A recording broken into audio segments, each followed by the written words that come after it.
Nikola Tesla, vous connaissez. Voici 9 messages à suivre qu'il nous transmet depuis l'au-delà qu'il veut que nous entendions. Pourquoi les travaux de Nikola Tesla ont-ils été détruits? Que fait-il dans l'au-delà? Qu'a-t-il à nous dire sur la survie de notre planète? Et quel est aujourd'hui l'intérêt de sa découverte, l'énergie libre? Ingénieur et inventeur, il avait découvert le principe de l'énergie libre avec le 5e élément, l'éther, source inépuisable d'énergie, donc d'électricité gratuite. Après sa mort en 1943, d'ailleurs il a fini dans la misère et oublié, mais aujourd'hui ses recherches sont considérées comme incroyables car l'un des chercheurs que la Terre ait jamais porté. Malheureusement, de nombreux documents ont été saisis par le gouvernement américain et même brûlés ou perdus. À l'époque, les États-Unis étaient en pleine Seconde Guerre mondiale et certains de ces travaux étaient considérés comme potentiellement sensibles pour la sécurité nationale. En outre, il y avait un manque de reconnaissance parce que Tesla a souvent été négligé par ses contemporains et certains de ses travaux, malheureusement, n'étaient pas pris au sérieux. Nicole Duhain, qui a écrit ce livre, nous transmet ces messages. Il nous dit « Sachez que des formules scientifiques ont été transmises également à Geneviève Delpech pour Didier Van Covelt, dont le but est d'être un éveilleur de conscience. » Il ajoute qu'il envisage de se réincarner, mais pas tout de suite.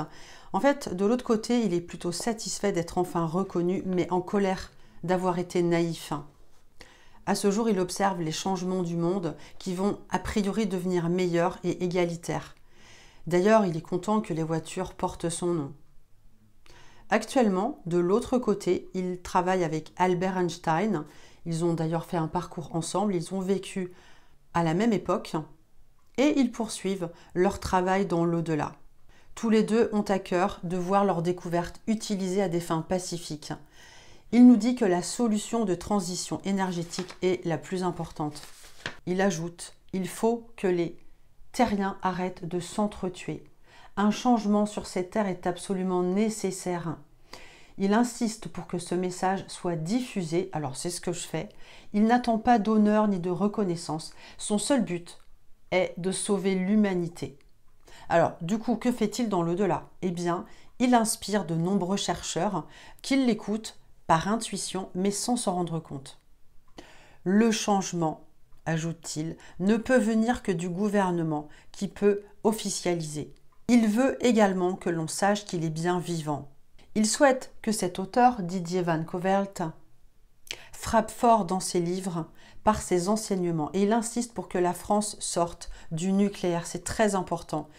Et il ajoute que les amis des autres planètes ont un travail fou pour surveiller ce qui se passe sur la Terre et éviter les plus grandes catastrophes. Le nucléaire, c'est vraiment très grave.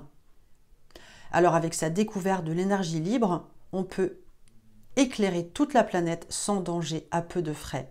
Mais évidemment, le gouvernement et les industriels n'ont pas du tout d'intérêt à développer cette technique. De Macron, il dit qu'il ne va pas pouvoir faire revenir les cerveaux que ses prédécesseurs ont laissé partir. Il nous demande « Savez-vous pourquoi certaines personnes sont plus douées que d'autres ?» Eh bien, c'est parce qu'elles ont gardé en mémoire ce qu'elles ont appris de leur passage sur d'autres planètes, là où la technologie et la conscience sont beaucoup plus en avance sur la nôtre. Et ces âmes-là, comme lui, ont eu la curiosité d'explorer l'univers, les univers. Il est inquiet car la Terre crée de nombreux outils de mort dans le but de détruire et non de construire. Il est extrêmement pacifique et malheureusement les formules ne sont pas utilisées à bon escient.